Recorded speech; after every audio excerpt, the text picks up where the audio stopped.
Bonjour frères et sœurs et merci de votre fidélité. Je te suivrai partout où tu iras. Quel enthousiasme!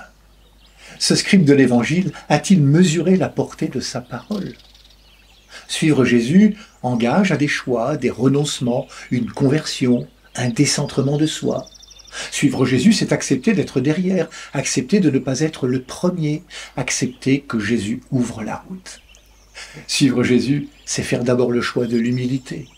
C'est être suffisamment libre, au sens d'être libéré de tout ce qui pourrait alourdir notre compagnonnage avec lui. Lâcher nos fausses sécurités, nos faux alibis, vous savez, ceux que nous nous fabriquons. Suivre Jésus, c'est accepter un cheminement. On n'a jamais fini d'être disciple, on n'est jamais chrétien une fois pour toutes. Suivre Jésus, c'est aussi un acte de foi. Dans l'Évangile, la foi est toujours l'acte de s'en remettre à Jésus comme lui au Père. Notre foi en Christ doit être plus forte que nos attachements. Mais Jésus ne reste pas toujours devant, il est souvent à nos côtés, comme jadis pour les disciples d'Emmaüs. À côté pour entrer en dialogue d'égal à égal. Jésus ne manifeste jamais une supériorité, il se tient côte à côte comme on le fait avec un ami ou un conjoint. Sur notre route, nous sommes accompagnés.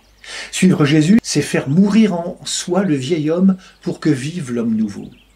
Suivre Jésus, c'est grandir en humanité, mais pas sans effort.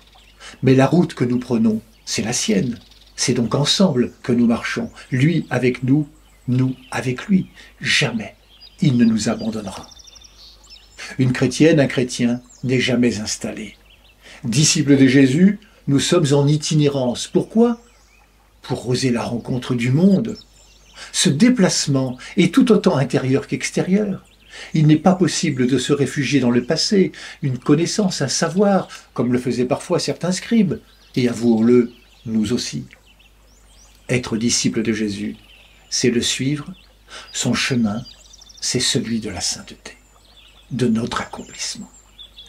Bonne journée à toutes et à tous, prenez bien soin de vous et des autres.